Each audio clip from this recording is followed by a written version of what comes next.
Swayam Prabha. Digital India. Educated India.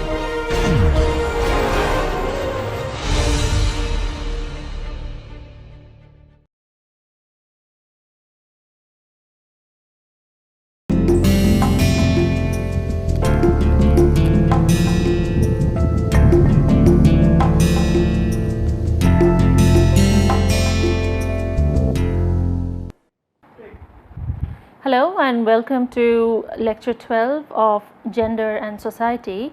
This lecture is going to be on technology and healthcare.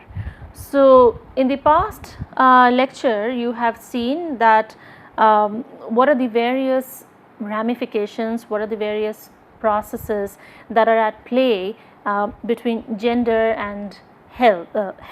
So we have in the past lecture explored the various understandings of health, from the classic biomedical model to understanding of health using the holistic model, and then we have looked at how the World Health Organization actually defines health as.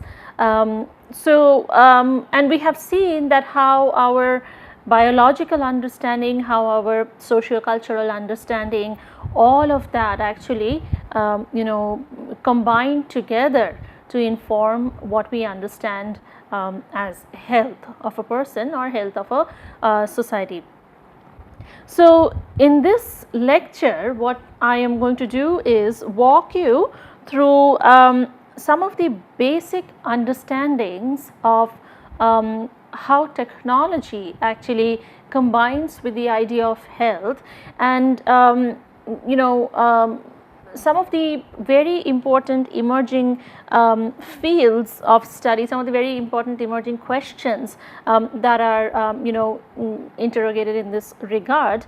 So before I start, I want to let you know that just like gender and society is a heavily interdisciplinary field, topics such as technology's role on healthcare, or how healthcare and technology inform each other, is sitting at the intersection of multiple disciplines.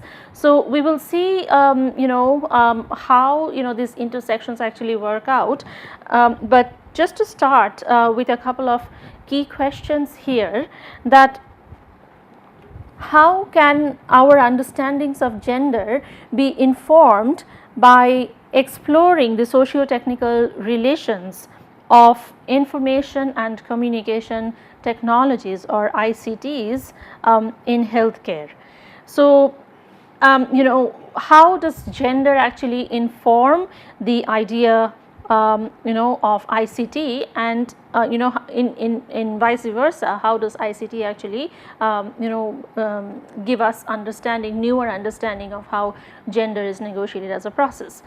And the second question that we will be looking at is, how far can an appreciation of the ways in which gender works inform and improve our understanding of how ICTs are being developed, implemented and used in healthcare contexts. So as you can imagine, and as you already may have identified, that one of the intersections of talking about technology and healthcare, which is a huge field, and it is practically impossible to talk about all the technological advances in just one lecture, but as you can imagine that the role of information technology, the role of information and communication technology is at the very heart of the matter, is sitting at the very core of the matter.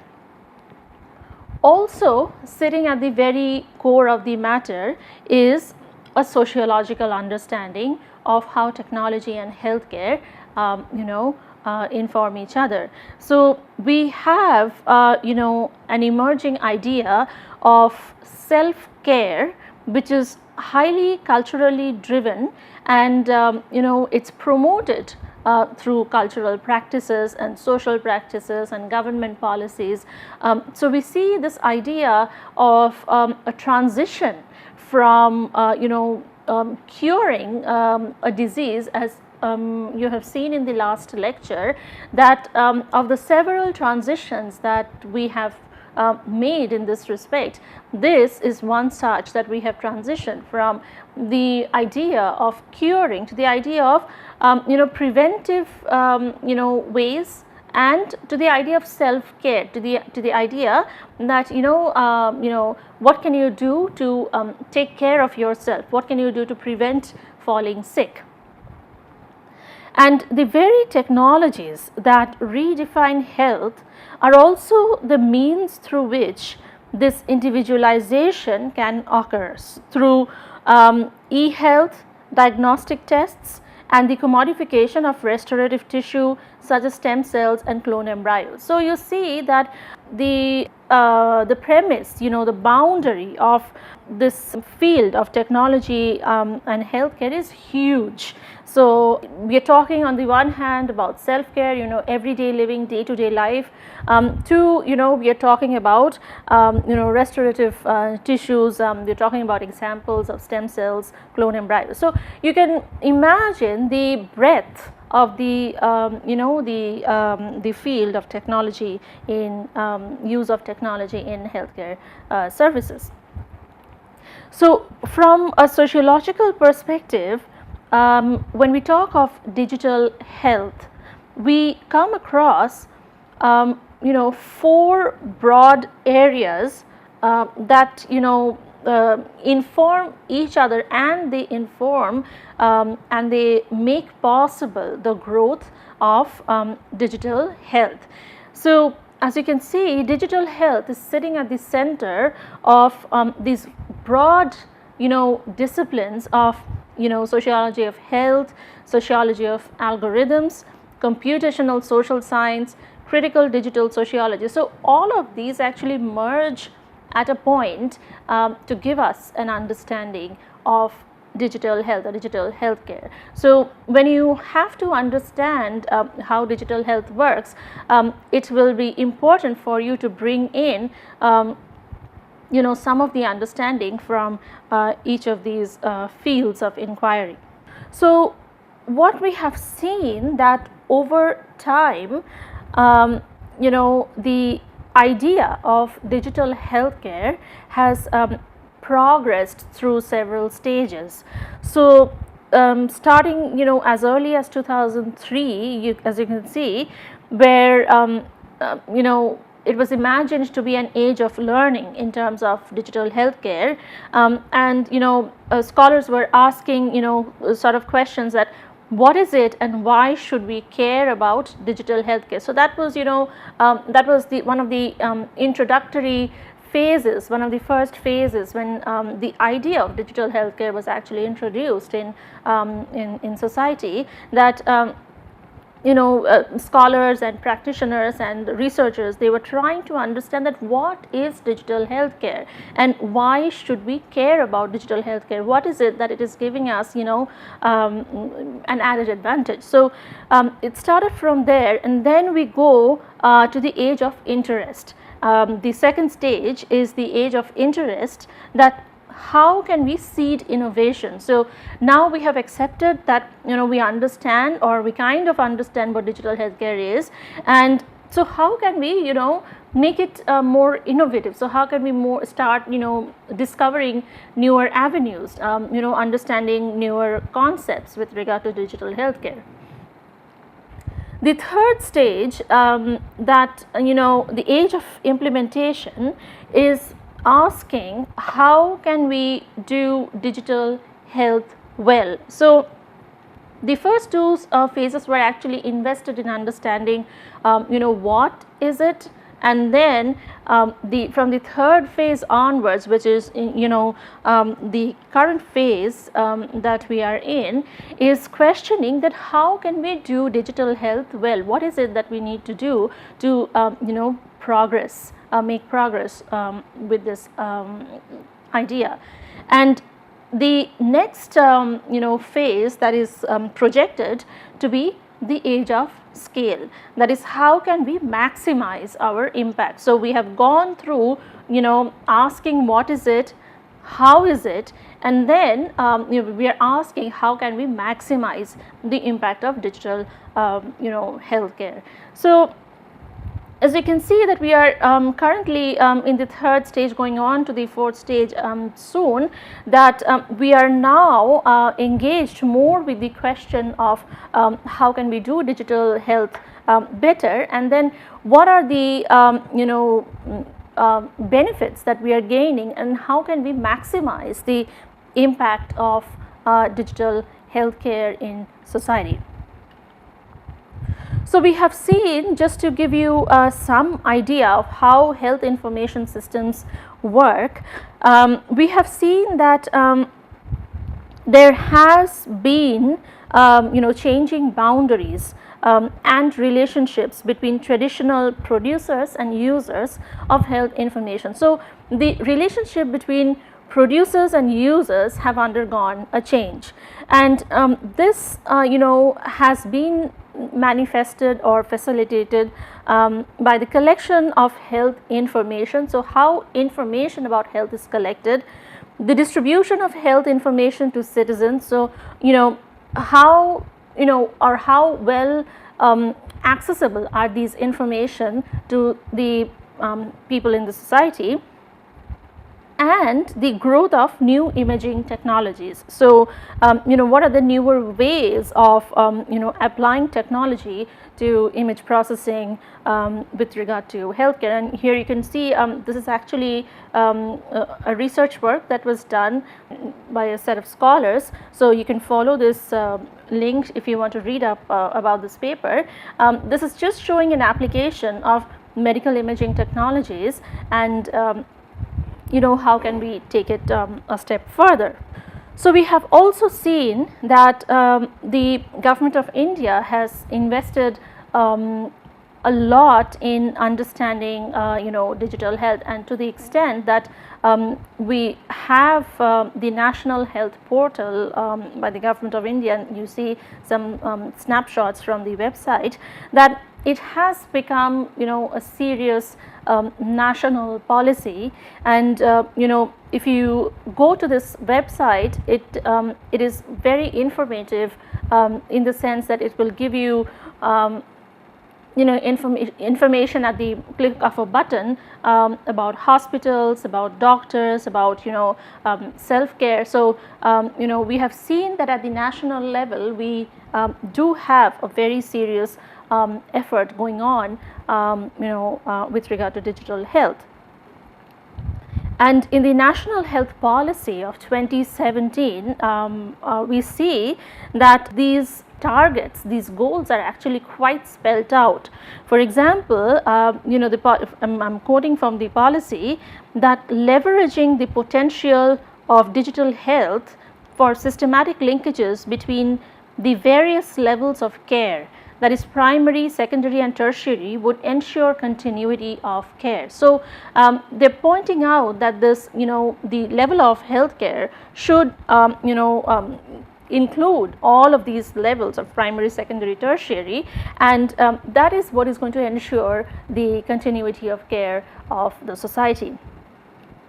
Then they also talk about the digital health technology ecosystem, which is the National Digital Health Authority, or the NDHA, will be set up to regulate, develop and deploy digital health across the continuum of care. So they are actually having a health authority to look more deeper into the ideas of digital health. And the road ahead from here is to understand then what are the various applications of digital health in society. So from a sociological perspective, when we try to talk about digital healthcare and gender, digital reproductive healthcare is one of the emerging and very significant areas of inquiry in this respect. So let me just also remind you that when we are talking about digital healthcare, we are also talking about some factors such as understanding of a traditional healthcare. So what it means, say if we take the example of reproductive healthcare, so what it would mean traditionally with regard to reproductive healthcare, computer literacy. So how well can a person use computers, or rather does a person have access to computers or not. Media access and usage. So again, the question of resource access and the question of how well can you use some of these data that is available, and the idea of health awareness, the idea of health concern. How much does it affect you? How much do you value it? Actually go a long way to inform our understanding of digital healthcare. So where we see this, the idea of digital reproductive healthcare, we can talk about it in three possible ways. So the first way that we can talk about it is talking about discourse and practice. So if you look at how discourse and praxis operate, so these are classic ways of understanding that what people say and what people do in society. So the relationships between discourse, structure, and action in this case are analyzed, and with regard to praxis, the questions concerned around what are the various values, what are the various norms, what are the various expectations that are implicated in such technological applications. So that is one way, and there is another way of understanding. So what are the expectations of these applications on healthcare, and how is the understanding of the human body actually changing with the application of digital practices. So the idea of digital embodiment. So how is understandings of motherhood, of fatherhood, of self-care, of monitoring the body. So how are these ideas changing over time with the use of digital healthcare, and the idea of intersectionality being scaled. So this is also emerging field of inquiry in sociological study, that we talked about the idea of intersectionality, where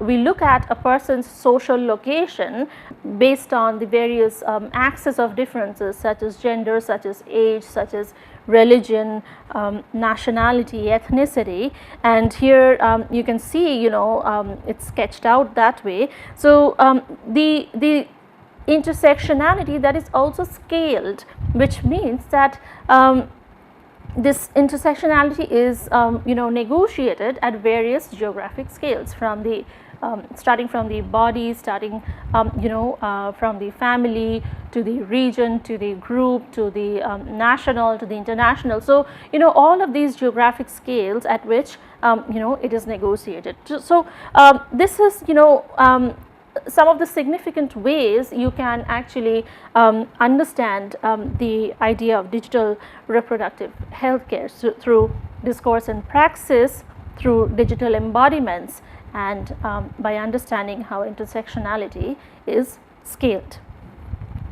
So as I said, that the idea of technology and healthcare and gender is actually very overlapping, and it shares a lot of understanding with each other and with other fields. So if we look at gender and technology, we see that this relationship between gender and technology looks at the social shaping approach, which is hierarchical, inflected by social class and gender. So the relationship between gender and technology is socially shaped and socially constructed to a large extent.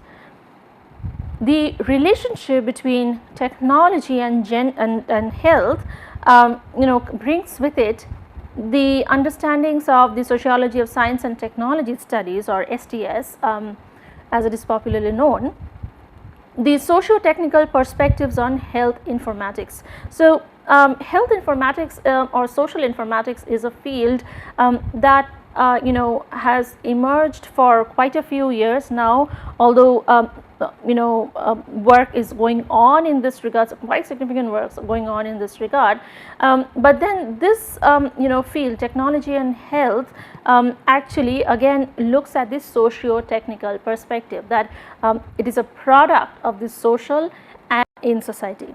And the third key area of inquiry in this respect is gender and health, something that we have looked at in the last lecture, that what can be the gendered health consequences, specific health risks women and men face in society. So, this is a relationship that we have explored in the last lecture, and it forms the third key area of inquiry in this respect.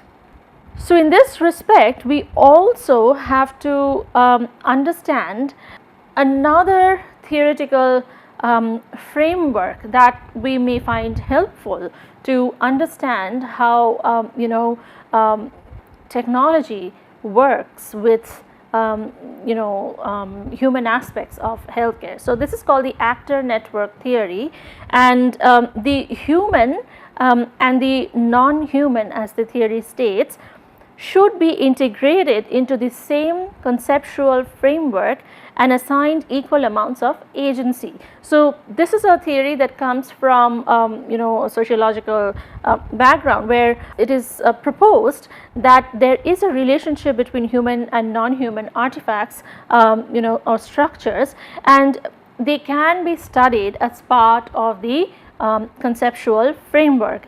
And when we talk of agency and when we talk of discourse, so we in this actor network theory, we see that equal amounts of agency are actually put in the human and non-human components, and as is prevalent in the discourse. So, this theory, this actor network relationship, actually explores how relationships between people, objects and concepts are formed and why. So, as human beings, we deal with a lot of non-human things, and so there exists a relationship between that human and non-human, and this theory actually helps us to understand how all of those relations are built, and then how can we make meaning of why such relations are formed between the human and the non-human. So, here in this graph, as you can see, this is used as an example here, that this shows a relationship between users, graphical user interface designer, applications, customers, so all sorts of things that can be human or non-human, and they are put in a network to understand how one relates to another. So, this is another example to show that borrowing from the actor network theory, we can think of developing mobile analytics, and say for example you want to build an app that measures, or that tells you something about a health condition, maybe a reproductive health condition, maybe a health condition such as diabetes. So, you want to develop that app, and this is one way of understanding that if you have the app, if you want the app as an end product, then you have to first have an understanding of who that app is going to be used by. And if you don't have an understanding of the society or the type of people who will be using that app, then chances are that after you have built that app, there may be people or society who are not willing to use that app. So, to do a study before making an app will just help you cater or deliver the society better. So here you can see that the development of mobile analytics, that it is kind of a, again, an actor network idea, where you have the human and the non-human components here, who are not just in a network, but also in kind of a flow with each other. So this is the type of relationship that may be understood using the actor network idea. So just to emphasize that how important is it for us to understand that apps or applications are socio-cultural artifacts. They are as much socio-cultural products as they are technical products. So here is a very powerful quote by Lupton in 2014, that apps are new digital technology tools, but they are also socio-cultural products. They are active participants that shape human bodies and selves as part of heterogeneous networks, creating new practices and knowledge. They are therefore generative, a productive form of power. So you see that from this quote, it is not just evident that apps are socio-cultural products, but they are also a source of power relationship. They are also informing sort of power dynamics in society. So apps have a potential to shape the ways in which the human body is understood, visualized and treated by healthcare workers and non-professional people alike. So every time you would use an app, you will see that how much of a socio-cultural understanding has gone behind crafting or behind building that app, as much as it would need a technological idea, technological skill. But it is probably impossible to not think about apps without these socio-cultural components. So they are as much socio-cultural products as they are technological products. So this is one point where we need to assert that the relationship between technology and healthcare, in terms of when it's talking about the embodiment or discourse or praxis, it's one of socio-technical ensemble. So it's one of it's bringing together all of these socio-cultural factors to inform a product of technology. So we have also seen that social media plays a huge role in healthcare services, and this is one way that social media allows more people to take part in the discussion and share knowledge. So for example, take Facebook, take Twitter.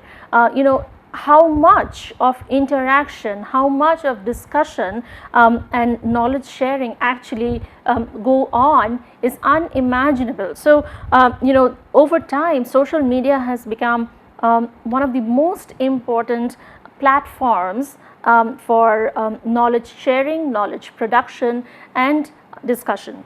Social media also creates cognitive and real surpluses that can free up our resources to deal with essential needs. So this is a cognitive journey that you make with social media that is factored into everyday living.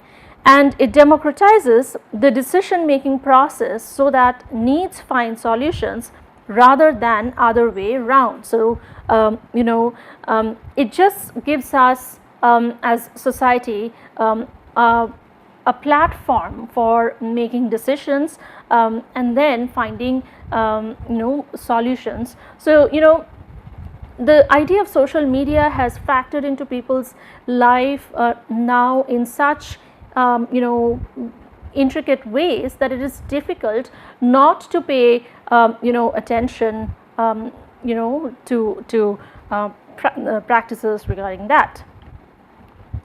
So, the fact that digital media culturally matters is undeniable, but showing how, where and why it matters is necessary to push against peculiarly narrow presumptions about the universality of digital experience. And this was proposed by Coleman in 2010, where the scholar is saying that we know for sure that there is a very important cultural implication for digital media, but what is not clear yet, and probably this will be a work in progress for the next decade or so, that how, where and why it matters will give us much better idea to break free of narrow presumptions that the digital experience is universal for everyone.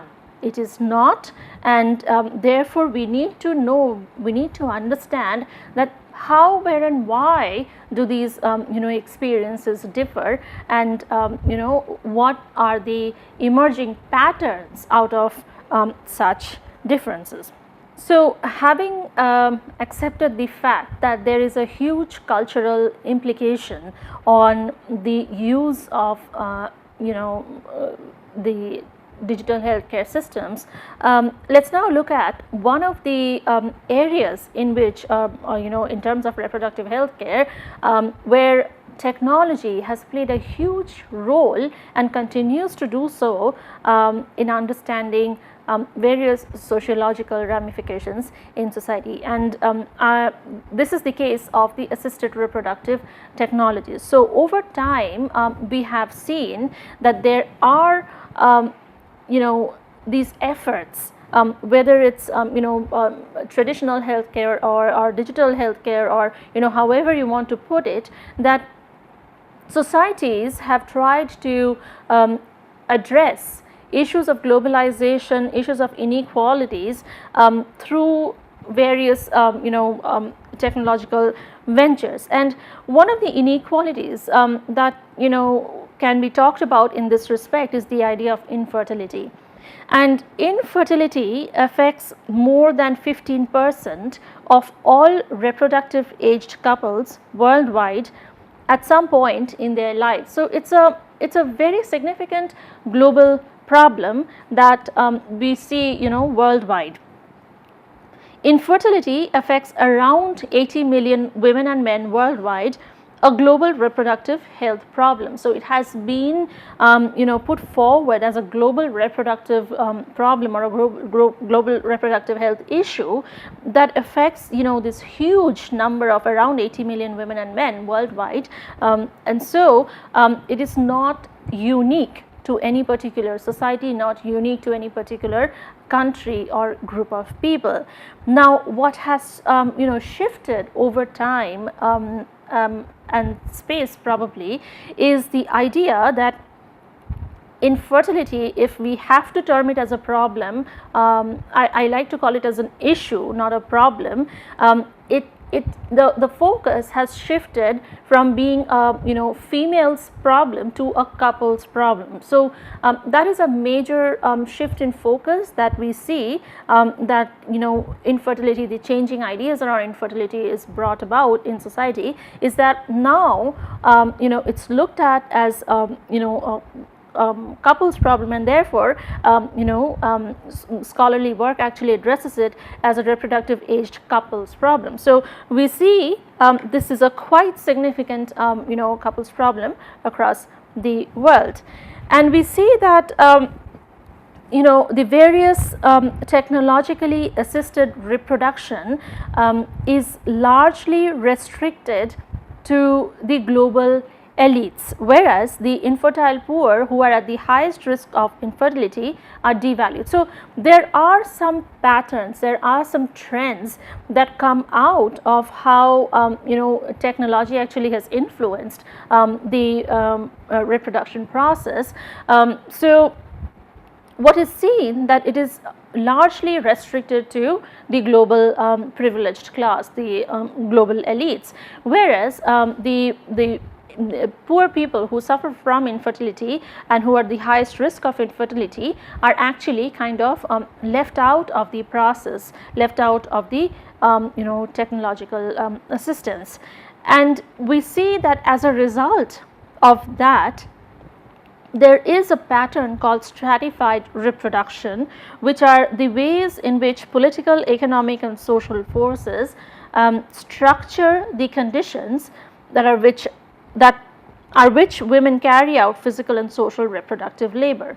So we see that it gives rise to a stratification in society because of this class based access to resource. So this is one way of understanding how stratas are created in society, how social forces structure conditions, and so this is what the assisted ARTs, as it popularly known as, have brought in society, that they have also brought with it an understanding of stratified reproduction.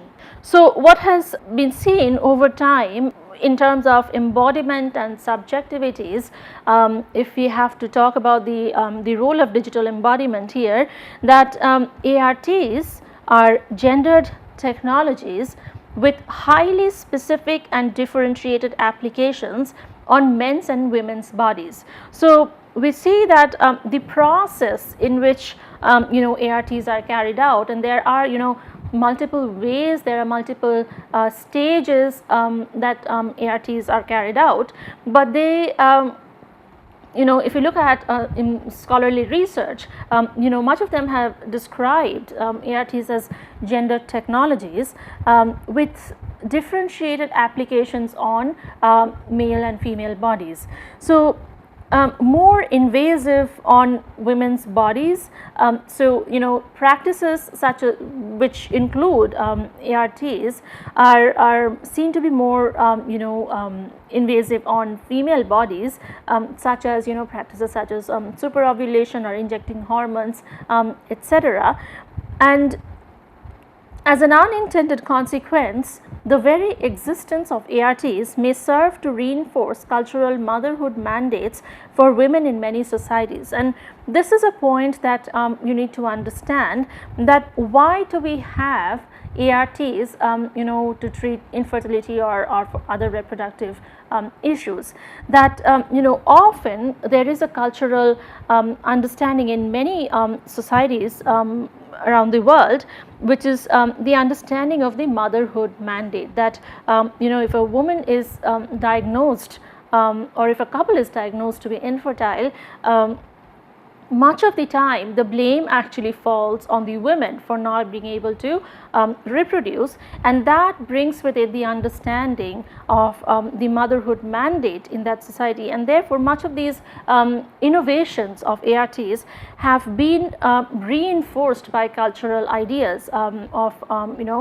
mandating certain gender roles, and ART is a classic example of that.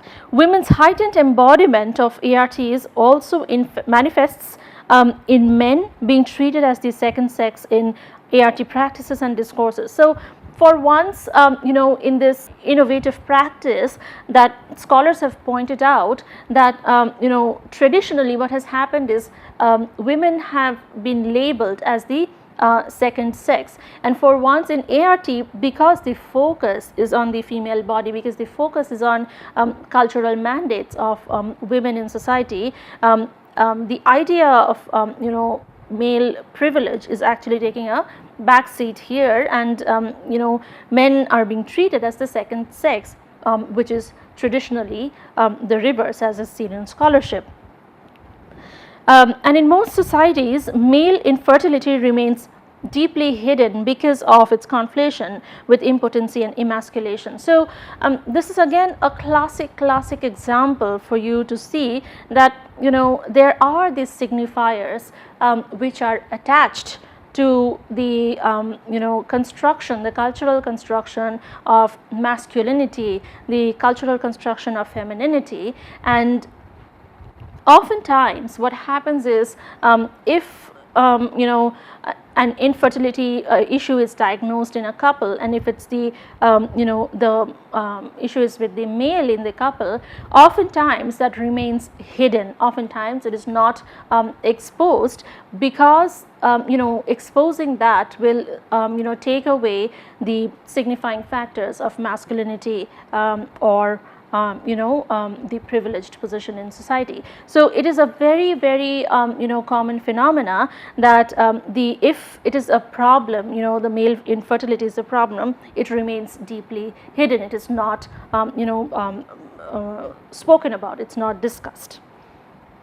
So these are, as you can see, some of the major ways in which we can understand the role of ARTs, and by extension the role of digital healthcare practices, as it would have a direct influence on a person or a group or a society. So we have different ideas of embodiment, we have different ideas of subjectivities, and there are social repercussions. So society actually behaves differently, society responds differently with regard to each of these embodiments and subjectivities. So we see that with the application of digital healthcare practices such as assisted reproductive technologies, our understanding of kinship and family has also changed over time. So if you recall some of the understanding from previous lecture on family and gender and kinship, you will see that if we now understand or try to understand those relationships with regard to practices such as surrogacy, that it's the process by which a couple or a family would plan to have a child. So the process of surrogacy, the process of destabilizing biological understandings of the family. So until we know that kinship primarily has been based on a biological understanding of family through kin or blood, through marriage or adoption, and we see that these newer ways of having a family actually destabilizes the biological understanding. It also unseats traditional notions of heterosexual parenthood. So societies, as you know by now, are positioned on an understanding that parenthood must comprise of a heterosexual couple, so between a man and a woman. And with this new forms of technologies, to have family, to have children, to have babies, it is also destabilizing or unseating these traditional notions that there are parents who are who can be either single parent or same sex parents who have now an option to have a child, to have a baby, and therefore it is challenging the single understanding of family as or parenthood as heterosexual parenthood. And the introduction of ARTs, particularly donor insemination for lesbian and gestational surrogacy for gay men, has led to the queering of reproduction. So as you will see in the lecture on queer theory and queer relations, that this in a way leads to a queering of understanding of how we understand reproduction, and this goes hand in hand with the previous point that we now have newer understandings of how families can be formed in society, and these are some of the ways that are playing very important roles to help us craft new definitions of family, new definitions of social relationships. With that also comes something that is known as embryo ethics, and scholars have pointed out that there can be a lot of ethics that is involved with the ART process. So multiple sets of inequalities surface in the practice of assisted reproduction, reflecting intersecting oppressions based on gender, race, class, and nationality. So as you well know by now that each of these components, gender, race, class, nationality, each of them actually contribute to an understanding of creation of inequality in society. And the practice of assisted reproduction actually makes it more visible, makes it more tangible. So we see that is one of the ethical considerations or one of the visible concerns.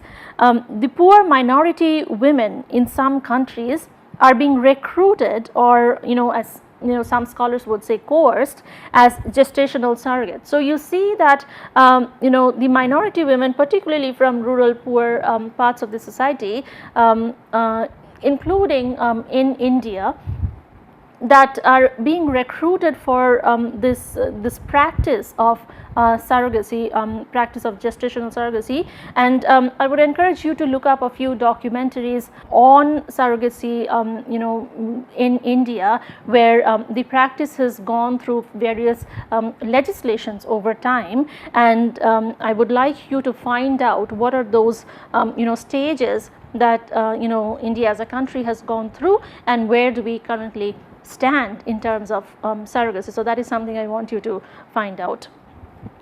And we also see that religion may impact the practices of assisted reproduction more directly. For example, as scholars point out, that across the Sunni Muslim world, gamete donation and surrogacy have been religiously prohibited. So as you can see that one axis of differentiation, religion, can have a direct implication on the idea of assisted reproductive technology.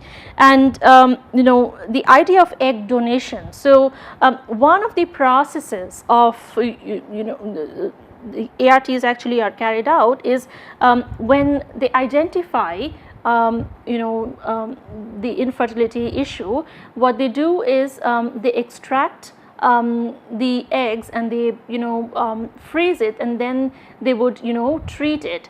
And then in the meantime, if the eggs are not required, that is the woman conceives and has a child, so these eggs are usually donated to another woman who would need them. Now this comes with a lot of ethical concerns, a lot of ethical questions, that one woman's egg is being donated to another. And I would in this regard, I would encourage you to read up the ART bill of 2014 in India. So as the ART bill says, and it's a long document, so please read it up, that ART today is a 30 billion industry in India with over 3,000 clinics across the country. Infertility is the commonest medical problem in 30 to 40 years of age group of couples in India. And the ART bill actually points out some of these very important ways in which family, kinship, can be redefined, and some of these ethical connotations around practices such as egg donation. So how do we then understand ARTs with intimate relations in family and marriage? And we see that it is global issue, global infertility, which has several of these social consequences, and either it is treated, or families drift apart, or there are other consequences of infertility. And we have seen that how practices of inclusion of technology in this process of treatment actually creates various forms of embodiments, various forms of subjectivities for the couple involved.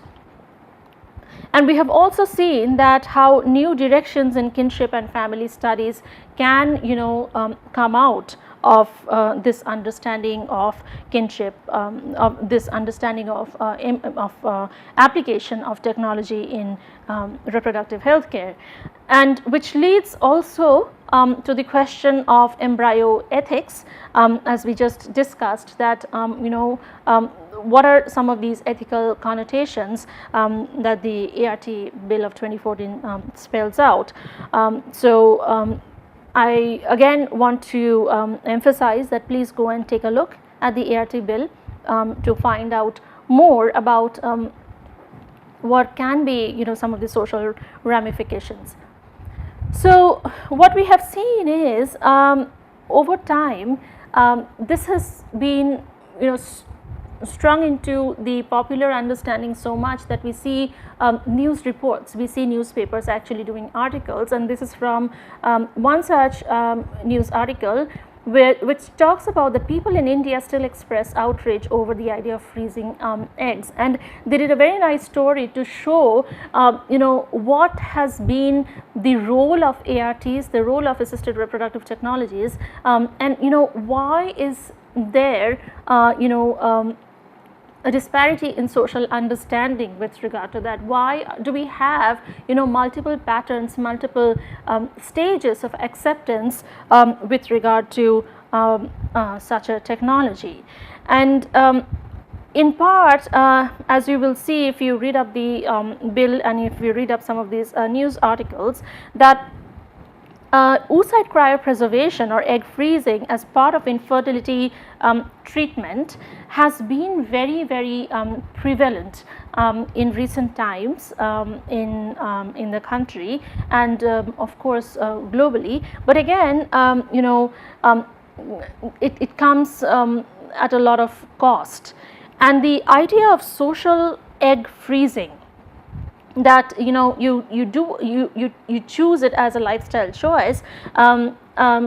We see that India as a country is an emerging global market in that social egg freezing, that you choose to freeze your eggs and then you claim it back when you're ready to have a family. So this is just one of the examples for you to see that technological advance in healthcare with regard to gender, such as ART, and ART is a huge field in its own right, can have significant social implications, significant social ramifications, and we have just looked at some of them.